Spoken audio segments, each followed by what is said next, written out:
been nearly 4 years since the deadly insurrection at the U.S. Capitol. And now, with the next election just 4 weeks away, the movement that fueled January 6th is revving up again. That's according to a new piece in The Atlantic, which profiles a prominent evangelist who's accusing Vice President Kamala Harris and a demonic government of trying to silence the church. According to the piece, an unapologetic exercise in religious radicalization is happening in plain sight. The point was to transform a like-minded crowd of Donald Trump-supporting believers into God-appointed warriors, ready to do whatever the Almighty might require of them in November and beyond. Wow. Joining us now to discuss this is theologian and New York Times bestselling author Jim Wallis. Jim, I don't really know where to begin here. I know you and I have we may disagree on some issues politically, but you and I both love the gospel and love the church and want what's best for the church, Jesus Christ's church. But what we're seeing now is leading to pews emptying out. What we've seen is leading to many younger evangelicals breaking sharply from their parents on a multitude of issues, from the climate to Israel. I mean, dramatic shifts. And it even led to a dear friend of ours, Tim Keller, saying before he died that he no longer calls himself an evangelical because that word is now so freighted with political meaning instead of religious meaning. Talk about this crisis. And this isn't a left-right crisis. This is a crisis of the church. This is a crisis about the emptying pews that we saw in Western Europe, but we're now starting to see in the United States. Good morning, Joe and Mika. Thanks for covering this. I like to say, don't go left, don't go right, go deeper. And that's what we have to do here. We seem to have lost, Joe, something in many parts of our churches. Those who call themselves Christians are supposed to be followers of Jesus Christ. And many of these teachings that you're lifting up here are literally antithetical to the teachings of Jesus.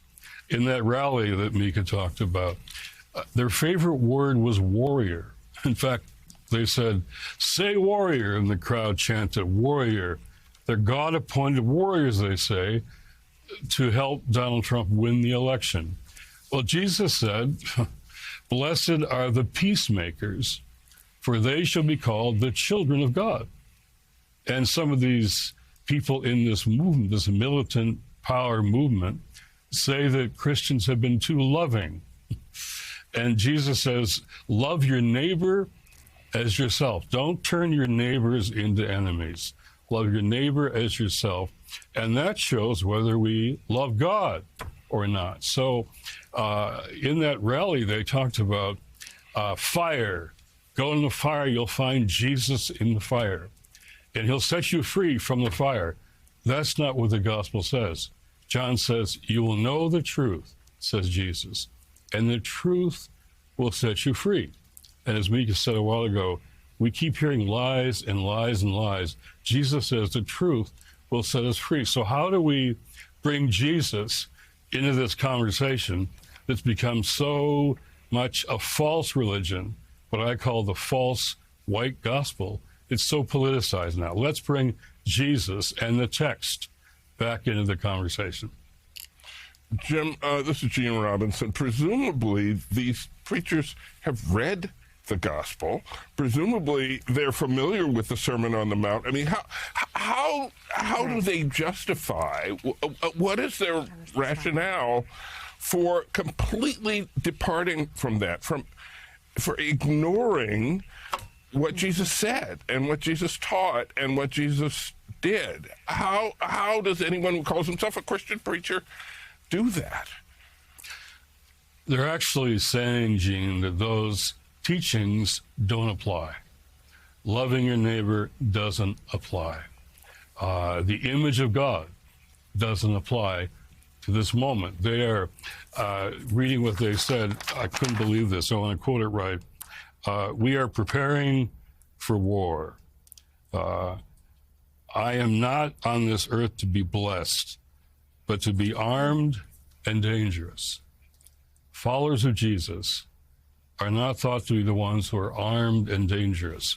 Your point, Gene, they are ignoring the teaching of Jesus. So rather than have a political argument, I'm on the road all the time now with these people. I'm saying, let's talk about what Jesus said and what he did. And we are called to be peacemakers, conflict resolvers, not conflict creators. These people are conflict creators. They had Jesus flags in the Capitol as they were beating police.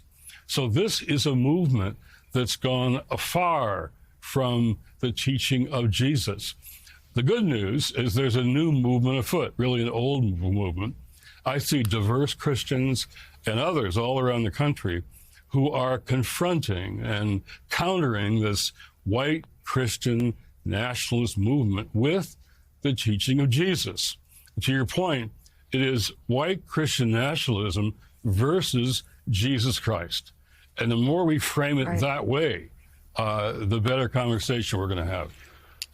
Well, you know, the thing is, it comes down to, you talk about the words of Jesus. If you're a believer, read the red letters. And by the way, it is so overwhelming what we are called to do, to love our enemies, to love our neighbors as ourselves. Who are our neighbors? Jesus then talks about the Good Samaritan, who went out of his way to help an enemy when religious leaders walked past. Are we to forgive our enemies? Yes, we're to forgive 70 times 7. We're supposed to pray for those who persecute us, love those who hate us. I mean, that's why Donald Trump could never understand why Nancy Pelosi said that she prayed for Donald Trump, as do I. Mm-hmm. As do Christians. You pray for people, whether they're on your side or not. And one final thought, and I just have a recommendation to people out there, a great history book about Christianity that really explains this very well. Tom Holland's Dominion. What he says is that in the world that Jesus came into, the Romans, before them the Greeks, they worshiped power. They worshipped generals that slayed millions, or tens of thousands. They worshipped conquerors. And here comes Jesus, a man who turned his back on worldly power, a man who said, render unto Caesar that which is Caesar, unto God that which is God.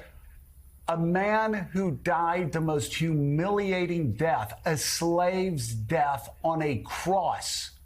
The Romans were repelled by the thought that anybody could worship somebody with so little worldly power. And that was the radicalism. That was the spark that spread Christianity through the Roman Empire and has shaped our world more than any other phenomenon. And yet these people, they want the power that Jesus clearly told them was temporal and irrelevant.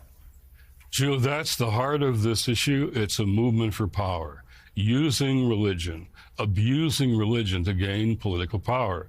One of the temptations of Jesus was Satan said, I will give you the world. Here's the world. I'll give it to you if you bow down and worship me. And they've done that now. They're going for power. It's the old, Joe, as you know, the dominionist theology. Christians should have dominion, control, and power. And so I think this is a moment to bring people back to what you call the red letters of Jesus. They're ignoring the teaching of Jesus. So I want to have this conversation, this debate, if you will, around the country for this next month. What did Jesus say and what did he do? And I think a lot of Christians are going to they want to know what Jesus said, and yet these people are using religion and their version of it to gain power. And so that power is, in fact, what they're about.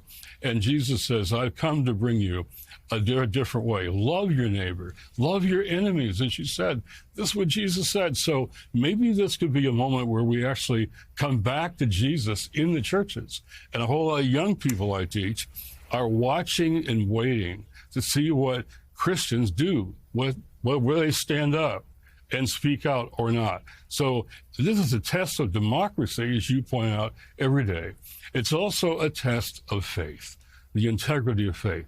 So we've got to talk about what faith means. The faith factor, if you will, in this election has got to be not white Christian nationalism, where race is all over that, but in fact, the teaching of Jesus. Theologian and author Jim Wallis, thank you so much. His latest book is entitled The False White Gospel: Rejecting Christian Nationalism, Reclaiming True Faith, and Refounding Democracy.